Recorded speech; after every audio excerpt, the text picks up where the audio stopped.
মাদ্রাসার ভেতর পড়ছিল শিশুরা। হঠাৎ পাহাড়ের খাদে নির্মিত দেয়াল ধসে পড়ে মাদ্রাসার উপর। মুহূর্তেই শিশুদের কোলাহল রূপ নেয় শোক আর স্তব্ধতায়। তখন মাদ্রাসার ভেতর ছিল ৪০টি মেয়ে শিশু। দেয়াল ধসে পড়ে ঘটনাস্থলেই ৪ শিশুর মৃত্যু হয়েছে। তাদের সবার বয়স ৯ থেকে ১৩ বছরের মধ্যে। ৮ জুলাই বেলা ২টার দিকে মর্মান্তিক এই দুর্ঘটনা ঘটে কক্সবাজারের উখিয়ার ৫ নম্বর রোহিঙ্গা আশ্রয় শিবিরে।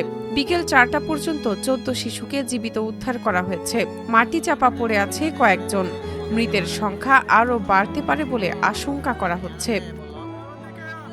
রোহিঙ্গা নেতা ও পুলিশ সূত্র জানায়, সকাল থেকে আশ্রয় শিবিরে ভারী বর্ষণ হচ্ছিল। বেলা ২টার দিকে ৫ নম্বর ক্যাম্পের A3 ব্লকের মোসরা বাজার এলাকায় পাহাড়ের নিচে নির্মিত মসজিদ সংলগ্ন একটি মাদ্রাসায় এ ঘটনা ঘটে।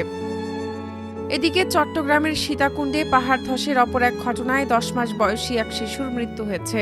শিশু আশরাফুলকে তার মা ঘরে বসে দুধ পান করাচ্ছিলেন। পাশে বাবাও ছিলেন। হঠাৎই ৫০ ফুট উঁচু টিলা থেকে কাদামাটি এসে গড়িয়ে পড়ে ঘরটির উপর। মুহূর্তেই দুমড়ে মুচড়ে যায় ঘরটি। মারা যায় শিশু আশরাফুল। এ ঘটনায় মা লামিয়া আক্তার সামান্য আহত হয়েছেন। সুস্থ আছেন বাবা। ৮ জুলাই সকালে সীতাকুণ্ডের জঙ্গল সলিমপুরে এ ঘটনা ঘটে। এদিকে চট্টগ্রাম নগরের চশমা হিলের মেয়র গলি এলাকায় পাহাড় ধসে সামিয়া ইসলাম নামের আরও এক শিশুর মৃত্যু হয়েছে।